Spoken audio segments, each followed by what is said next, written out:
But if you close your eyes.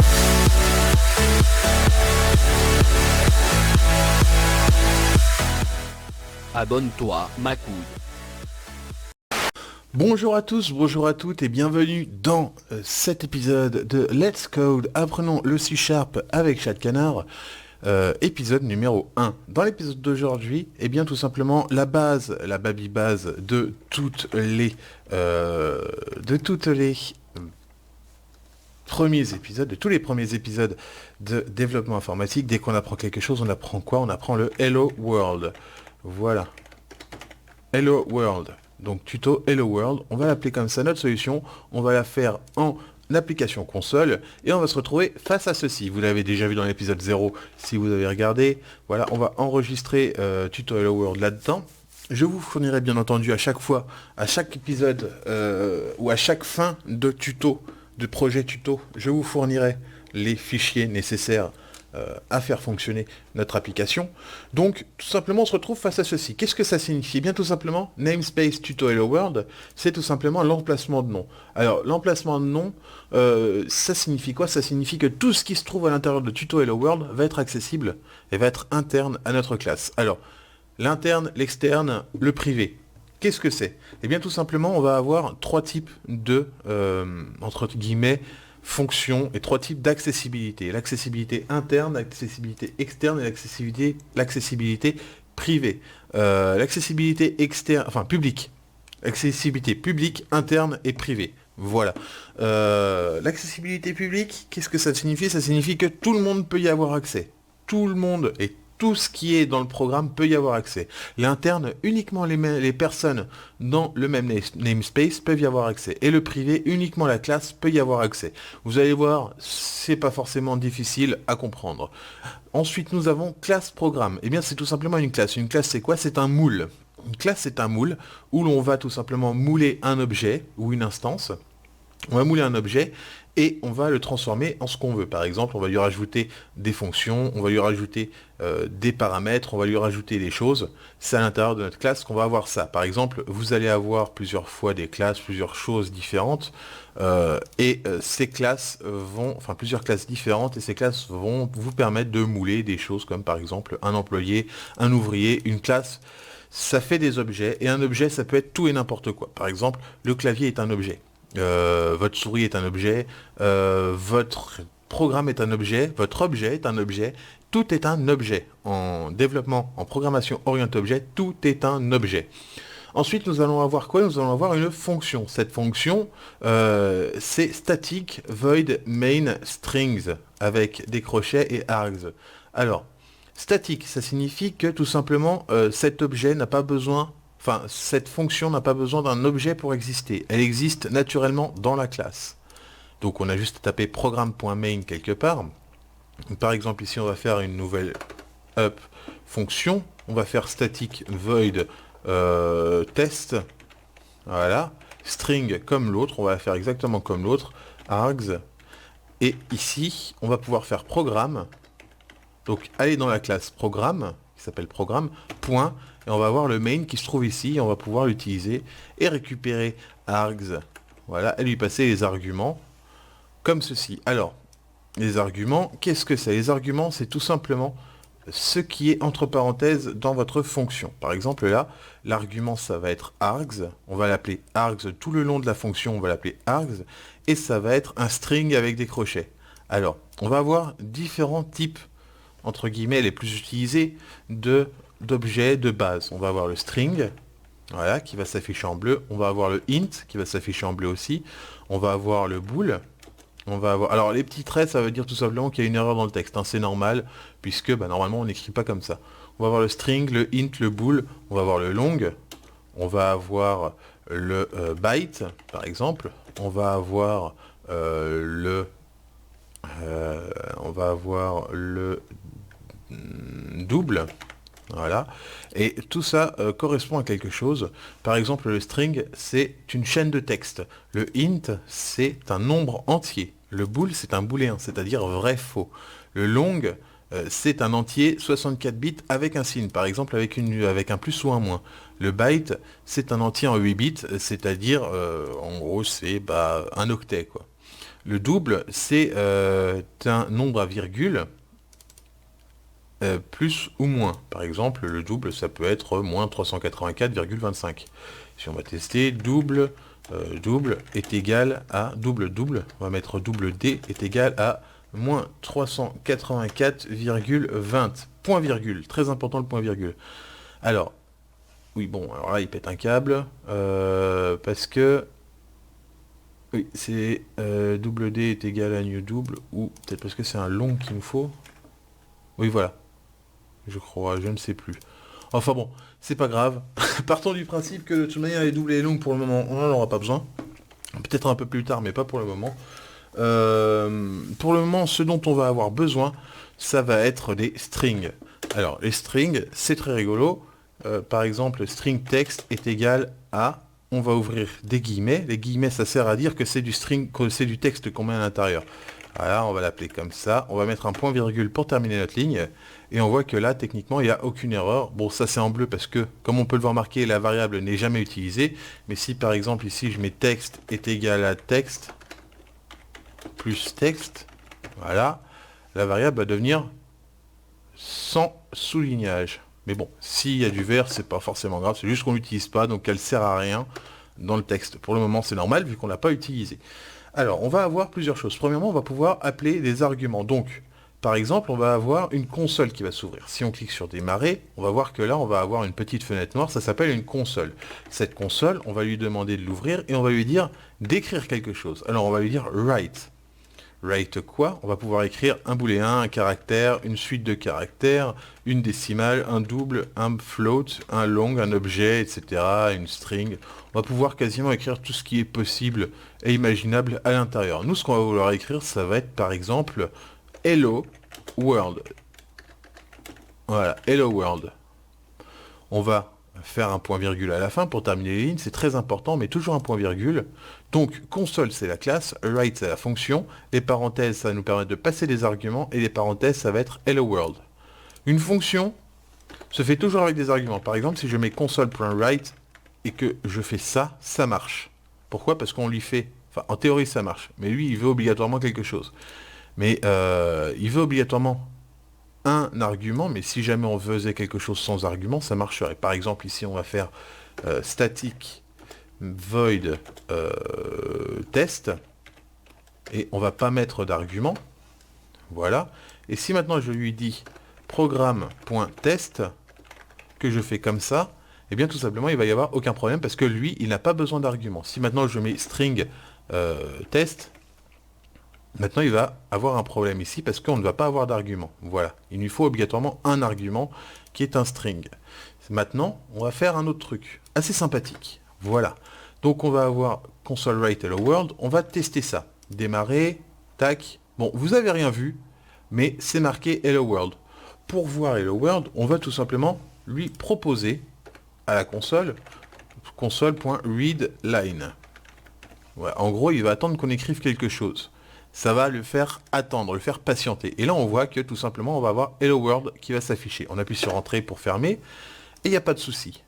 Maintenant, disons que Hello World, c'est bien beau de faire comme ça, mais on veut le mettre dans un string. Et string Hello World est égal, Hello World, pas Word, est égal à Hello World. Donc on va faire une string avec marqué Hello World dedans. Ça, c'est un objet de type texte, textuel, qui contient ce texte-là. Hello World, sans les guillemets. Voilà. Maintenant, on va vouloir écrire ce texte. Qu'est-ce qu'on fait? On vient ici, on met Hello World, et tout simplement, ça va écrire l'objet, et l'objet, ça va être ça. Notre objet va être Hello World. Donc là, c'est plutôt bon. On va le tester, hop, ça nous écrit bien Hello World. Si on veut le changer en français, ça va être Bonjour Monde, Bonjour le Monde. On va changer ça en Bonjour le Monde. Voilà, testons, démarrer. Et Bonjour le Monde, voilà. C'est tout simple, c'est aussi simple que ça. C'est aussi simple que ça, d'écrire des choses. Hello World, Hello tout ça. Alors, bien entendu, on va vouloir aussi pouvoir interagir avec notre objet. pouvoir interagir avec notre console. L'interaction avec la console, ça se passe comment? Eh bien tout simplement, je vous ai dit que readline, il va attendre qu'on lui indique quelque chose. Voilà, lis la ligne de caractère suivante à partir du flux d'entrée standard. Donc autrement dit, le flux d'entrée standard, c'est quand on tape au clavier. On va vouloir récupérer ça, qui va être un string, puisqu'on voit ici marqué, alors on le voit mal, mais c'est marqué string. C'est marqué un string. Si on met string réponse est égal à console.readline, ce qui va se passer, c'est que quand on va écrire quelque chose, ça va l'enregistrer dans réponse. Faisons le test. On va cliquer ici. Donc là, le point rouge, ça signifie que le programme va s'arrêter avant d'exécuter ça. Et il va exécuter ça à la suite. On va faire le test. Ça s'appelle le mode debug. Hein. C'est le mode wait. Voilà, on voit ici notre texte. Pour le moment, notre boîte est bien vide. On va faire progresser pas à pas. Voilà, pas à pas. On va réafficher. Donc là, ça nous a bien écrit Hello World. Ça, c'est arrêté. Et là, maintenant, on va faire du pas à pas. Et là, on va pouvoir rentrer à l'intérieur de notre truc du texte. Voilà. OK. On va regarder maintenant réponse. Réponse va être égale au texte qu'on a rentré. Ça. Et pas Hello World, machin, machin, machin. Pourquoi? Parce qu'on a tout simplement écrit. Alors, il y a deux types d'écriture. Et j'aurais dû peut-être fermer Steam. On va fermer ça tout de suite avant que tout le monde commence à écrire n'importe quoi sur le chat. On va écrire plusieurs choses. Premièrement, on va écrire console write hello world. Et on va le faire 2 fois. On va écrire 2 fois hello world. Qu'est-ce qui va se passer? On va mettre un point d'arrêt juste ici. Voilà. On va démarrer. Et là, qu'est-ce qui va se passer? On va voir que Hello World, ça va écrire Hello World, tout attaché. Pourquoi? Parce que tout simplement, on lui a dit d'écrire. Il va écrire Hello World et il va s'arrêter à la fin du dé. Maintenant, ce qu'on veut, nous, c'est le mettre à la ligne. Donc, on va lui dire d'écrire une ligne. C'est-à-dire qu'à la fin de l'écriture, il va retourner à la ligne. Et là, même chose, line, write line, il va retourner à la ligne à chaque fois. Si on regarde, Hello World, les deux sont retournés à la ligne. Et si on continue, on voit que là, eh bien tout simplement, notre tiret est en dessous. Notre curseur est en dessous. Donc là, on peut taper du texte en dessous. Pour le moment, on ne peut pas parce que, eh bien, c'est en point d'arrêt. Si on faisait F8 pour qu'il aille chercher notre demande, on va dire coucou. Voilà. La réponse va bien être coucou. Et surtout, ça va être à la ligne inférieure. Maintenant, on va faire un petit programme. Alors, pour ceux qui veulent faire l'exercice et ne pas aller directement à la solution, je vous propose de mettre pause dès que j'ai terminé d'énoncer le programme. Je vais attendre 2 secondes, le temps que vous mettiez sur pause, et je ferai ça à chaque épisode, un petit truc comme ça que je corrigerai, un petit exercice que je corrigerai dans l'épisode, tout simplement. Donc notre épisode, ça va être tout simplement de pouvoir rentrer. On va vouloir demander à l'ordinateur de rentrer un chiffre. On va vouloir rentrer un chiffre, et on va voir que ce chiffre, l'écrire, on va vouloir écrire ce chiffre. Alors, voilà, maintenant vous pouvez mettre sur pause. Très bien, donc on passe à la solution. On va écrire, pour commencer, une ligne. On va lui dire, entrer un chiffre. Voilà, toujours faire ça, parce que l'utilisateur derrière qui va l'utiliser, va pas comprendre. On va lui dire entrer un chiffre, qui va faire n'importe quoi. Voilà. Console. On va ensuite mettre string str est égal à console.readline. Donc on va lire ce que l'utilisateur nous dit, et ensuite on va lui dire console seul.write line. Et on va lui dire d'écrire str. Autrement dit, ce qu'on a récupéré. Alors pour le moment, on l'écrit en texte. On pourrait très bien le récupérer en entier et l'inscrire en entier. Il n'y a pas de souci là-dessus. On va tester ça. Alors on va mettre un petit point d'arrêt ici, à la fin. Voilà, démarrer, entrer un chiffre. On va rentrer 4, 15. Et ça va nous écrire 15. Et à la fin, et bien tout simplement, si on continue, et bien ça va fermer le programme parce qu'on est à la fin du programme. Voilà. Maintenant, disons que c'est bien sympa tout ceci, mais on veut que l'utilisateur se rende compte que c'est ici qu'il faut écrire. Et ben on met quoi? On met ça, pourquoi pas. Hop, ça avec un espace.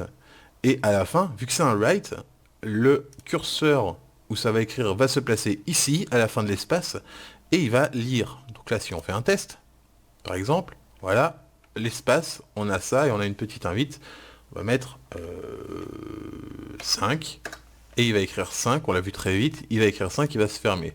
Maintenant, disons que l'on veut ajouter du texte à ceci. On va mettre « Vous avez écrit », on va mettre ce texte, « Vous avez écrit STR ». Seulement, il y a un problème. Pourquoi il y a un problème? Eh bien, tout simplement parce qu'il y a une erreur de syntaxe. Une erreur de syntaxe, ça signifie que on va pas pouvoir faire ça comme ça. Il va falloir faire « Vous avez écrit » plus ce qu'on a écrit. Littéralement. On met un plus. Plus ce qu'on a écrit. Et maintenant, on va pouvoir faire le test. Hop. Entrer un chiffre, on va écrire 2, vous avez écrit 2, continuez, et ça se ferme. Voilà, donc c'est comme ça qu'on fait tout simplement un petit système assez rapide, assez simple de lecture-écriture. Par exemple, faisons un autre système qui va être console.writeLine, veuillez entrer votre prénom. Voilà, 2 points. Alors, on va pas écrire une ligne, on va juste écrire tout simplement. On va mettre un point virgule. Console.read line, parce qu'on va vouloir retourner la ligne derrière. On va mettre string, on va l'appeler prénom. Alors, jamais d'accent, parce que certains système ne pourrait pas le faire. Alors on peut mettre des accents, je crois que c'est pas interdit. Sous C#, oui, on peut mettre des accents, mais évitons quand même, par convention, on ne met pas d'accent. Voilà, string, prénom, entrez votre prénom, voilà. Maintenant, on va faire console.write, entrez votre nom. Voilà, tag, point virgule. String nom est égal à console.readline. Voilà, pareil, donc là on va enregistrer ce que l'utilisateur va nous donner, on va l'enregistrer dans l'objet nom. Voilà. Et ensuite on va lui dire console.writeLine. Bonjour monsieur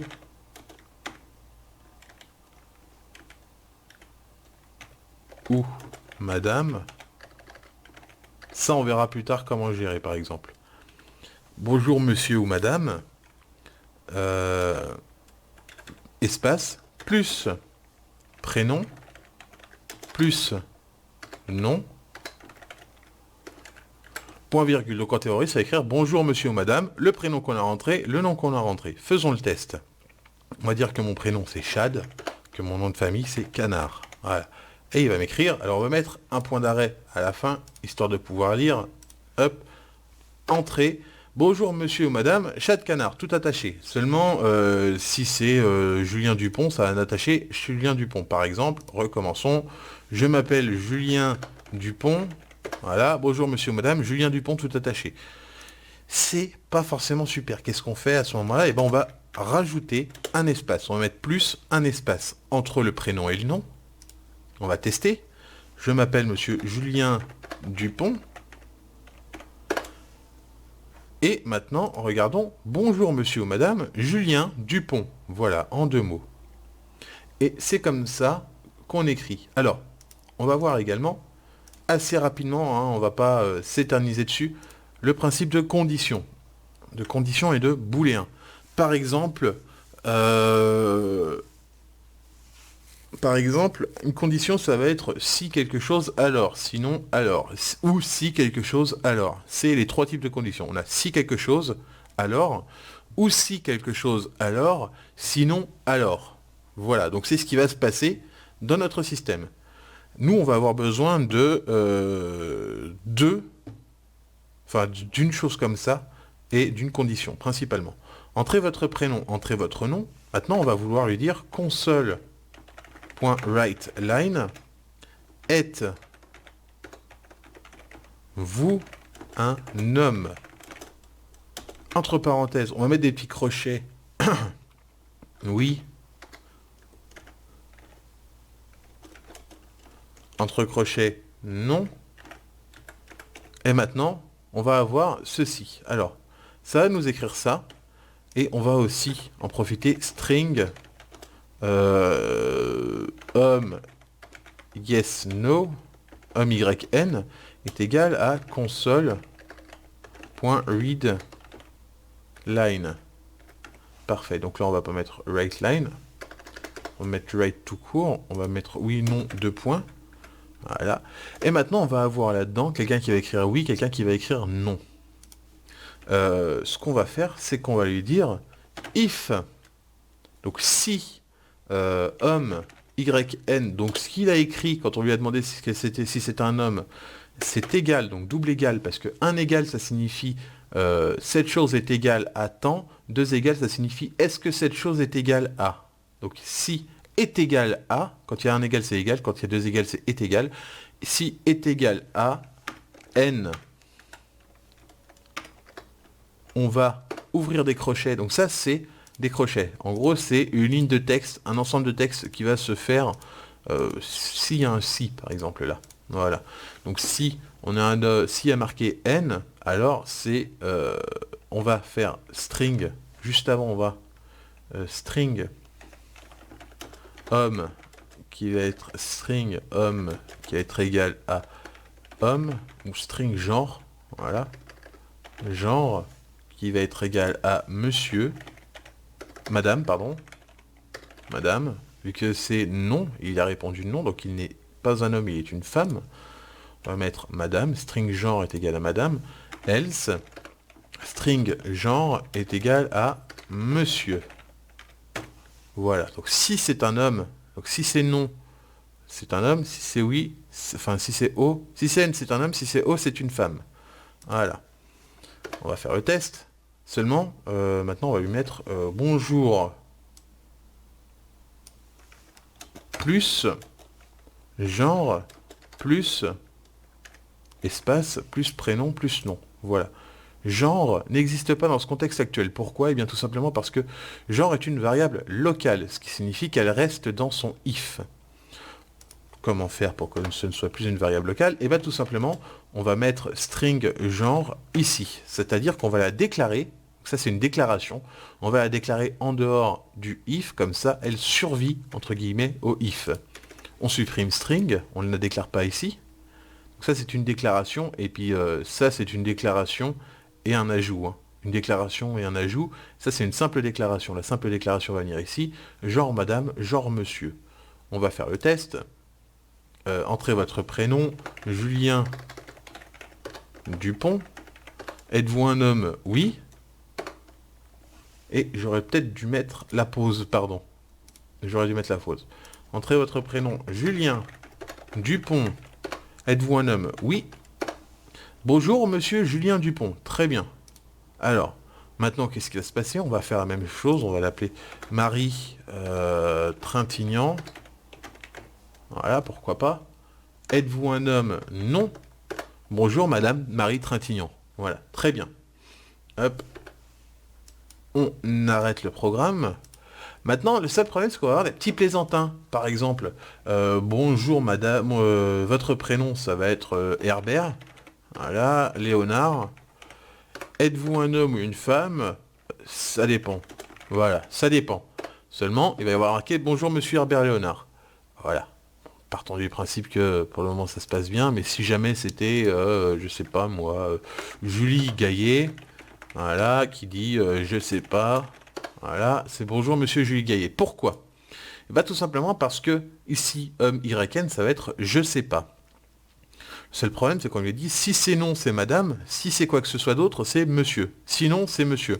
Fatalement, vu que c'est pas N, c'est je sais pas, et ben il passe à monsieur.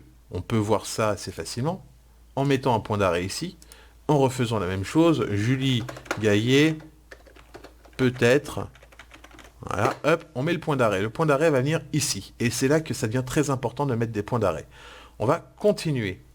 If homme est égal à YN, homme n'est pas égal à YN, puisque homme est égal à peut-être, donc il passe à la suivante.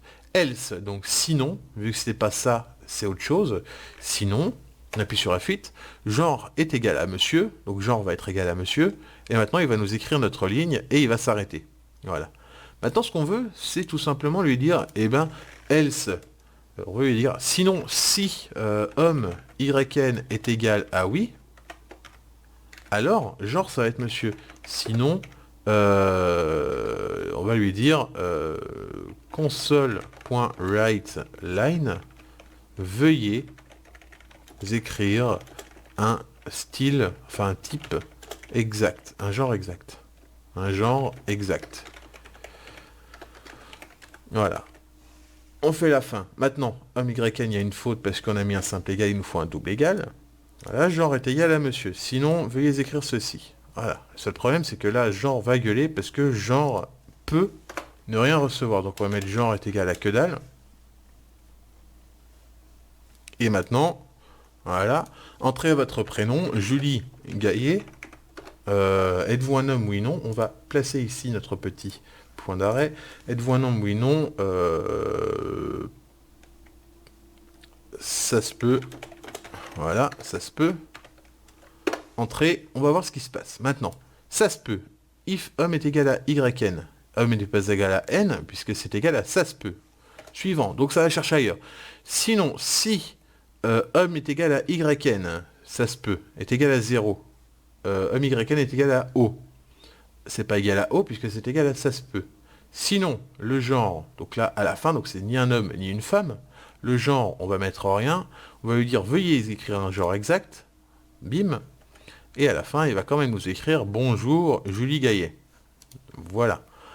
Maintenant, ce qu'on veut, c'est tout simplement qu'il boucle tant qu'on n'a pas mis oui ou non comme il faut. Alors, comment on va faire ça? Eh bien, tout simplement, on va rajouter déjà des conditions.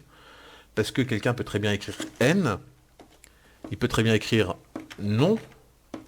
Il peut très bien écrire N. Il peut très bien écrire non. Alors, comment on va faire? Eh bien, tout simplement, on va lui dire si homme Y est égal à N, et, donc ça c'est et, le double et, c'est un et en condition. Et si homme Y est égal à non, pareil ici, et si homme YN est égal à N, et si homme YN est égal à non. Voilà, donc, en gros, là, ça va marcher ou, pardon, c'est pas des et, c'est des ou. Ou. Donc, ou, c'est 2 barres vers le haut, hein, c'est Alt GR plus 6. Voilà, ça nous fait 2 barres vers le haut. Donc ça, c'est la condition ou, c'est-à-dire si c'est ça, ou si c'est ça, ou si c'est ça, ou si c'est ça. Donc, en gros, si c'est N, ou si c'est non, ou si c'est N minuscule, ou si c'est non minuscule. Ou si, alors après, on peut continuer comme ça, hein, homme YN est égal à non, ou homme YN est égal à N, si on n'a pas besoin parce qu'on l'a déjà écrit. Voilà. Donc là, on va se retrouver avec tout ça. Comment faire pour simplifier? Eh bien, tout simplement, on va lui dire de venir ici et de faire que 2 conditions. C'est soit N, soit non. Seulement, on va vouloir que ce N soit écrit en petit. Voilà, soit écrit en petit. Comment on fait? On va faire un point pour aller chercher dans les propriétés de N, dans les propriétés de la string N, on va lui dire to lower.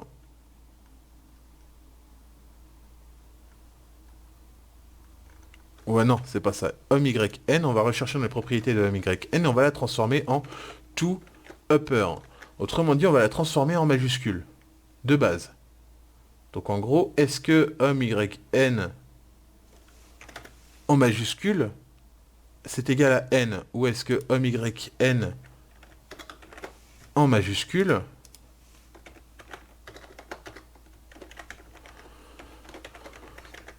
est égal à non? Donc là, on transforme YN, même si c'est des minuscules, on va la transformer en majuscule, et on va regarder si c'est égal à ça, ou si c'est égal à ça. Voilà, donc le nom peut être totalement minuscule, on foutra tout en majuscule, et on va regarder si c'est égal à ça, ou si c'est égal à ça. Donc ça prend en compte les minuscules et les majuscules. Donc là, le genre, ça va être madame. Maintenant, on va faire pareil ici. If omyn.toUpper est égal à O ou yn.toUpper est égal à oui. Donc en majuscule, si c'est égal à O ou si c'est égal à oui. Qu'est-ce qui va se passer? J'ai oublié les parenthèses parce que c'est une fonction. Voilà, une fonction qui ne demande aucun argument, mais ça reste une fonction. Eh bien, tout simplement, ce sera monsieur. Voilà. Sinon, ça va être veuillez écrire un genre exact.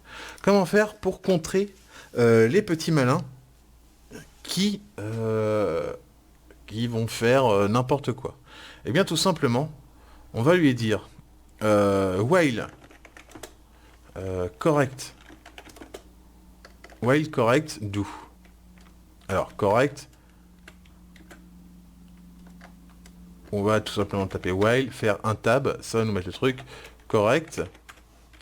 Voilà, on va mettre, donc ça c'est un booléen, c'est-à-dire oui, non, c'est vrai, faux. Donc on va faire un booléen qui va s'appeler correct. Un épisode qui va être un peu long, hein, mais j'ai envie de faire ça tout de suite. Tout ce qui est console, tout ce qui est gestion et tout ce qui est boucle. Donc ça c'est une boucle, hein. On appelle ça une boucle, ça on appelle ça une condition.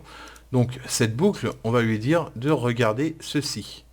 Et surtout, on va lui dire d'enregistrer ça à l'intérieur. On va lui dire d'enregistrer ça à l'intérieur, ici. Et tout simplement, il va regarder à l'intérieur de la boucle. Donc, bool correct est égal à false, ou true, ou false. Voilà, on va mettre en false. Donc là, ce qui va se passer, c'est que si ça c'est vrai, eh ben, ça va le faire. Par contre, si on veut que ce soit faux, on met un point d'exclamation. Ça inverse. Le point d'exclamation inverse la valeur. Donc si c'est faux, ça devient vrai. Si c'est vrai, ça devient faux. Donc tant que c'est vrai, enfin tant que c'est correct n'est pas vrai, eh bien tout simplement, on va poser la question et on va lui dire veuillez écrire un genre exact, etc. Puis si c'est exact, ça va rester faux. Donc correct est égal à faux. Voilà, donc ce n'est pas correct. S'il a écrit n'importe quoi, ce n'est pas correct. S'il a écrit O ou oui, et bien correct, ça va être égal à vrai. Voilà. Et ici, c'est pareil, correct, ça va être égal à vrai. Voilà. Maintenant, faisons le test. Faisons le test. Tant que correct est faux, ça va nous écrire ça. Si correct est vrai, ça va sortir de ça. Faisons le test. Ça va nous l'écrire en boucle. Alors, on va avoir une erreur parce que genre n'existe pas. Pourquoi genre n'existe pas? Utilisation d'une variable non assignée genre. Ah oui. C'est parce que ça se peut par exemple qu'il ne rentre pas dans la boucle, mais là, vu qu'il est obligé de rentrer dans la boucle, il fait comme ça. Donc ce qu'on fait, c'est qu'on le définit avec rien dedans. Entrez votre prénom, Julie Gaillet. Êtes-vous un homme H. Veuillez écrire un genre exact. Êtes-vous un homme B. Veuillez écrire un genre exact. Êtes-vous un homme Oui. Hop. On l'a pas vu, on va recommencer. Donc, tac, Julien Testu. Voilà. Êtes-vous un homme Hop. Êtes-vous un homme n'importe quoi Non, c'est toujours pas bon. Veuillez écrire un genre exact. Êtes-vous un homme Oui. Bonjour, monsieur Julien Testu. Et ça sauvegarde. Et voilà. Donc c'est comme ça qu'on fait les choses. Donc là, on a eu une boucle, on a des booléens, on a des strings, on aura aussi de l'integer, ça on verra un peu plus tard. On peut écrire des choses, enregistrer des choses, lire des choses, et tout simplement faire une condition. Alors, on fait K et D, CTRL K plus CTRL D, donc on garde appuyé sur CTRL K, on fait K et D, ça remet à la ligne. Par exemple, si jamais je venais ici et que je redescendais tout ça et que je voulais le remettre beau, et ben on fait KD et ça le remet beau. Voilà, donc, comme je le disais ici, on va avoir une boucle. Cette boucle va nous permettre de faire la boucle tant que c'est pas vrai, tant qu'on n'a pas écrit correctement. Et bien tout simplement, ça va nous faire une boucle et ça va boucler en boucle, sans arrêt, sans s'embêter et sans faire quoi que ce soit. Voilà, donc, les enfants, on va se quitter là-dessus. C'était Chad. Ce premier tuto qui vous a servi à apprendre tout ce qu'il faut savoir actuellement en programmation, c'est-à-dire les bases, ainsi que comment rentrer du texte, qu'est-ce que du texte, qu'est-ce qu'un objet, qu'est-ce qu'une fonction, comment utiliser une fonction, comment faire une boucle, comment faire une condition pour tester la valeur de quelque chose, etc., etc. Donc, on se quitte là-dessus. La prochaine fois, on va entamer les fenêtres. Ne vous en faites pas, hein, ça va pas être bien compliqué. On va entamer les fenêtres. D'ici là, les enfants, portez-vous bien. Je vous fais des bisous et à très très bientôt.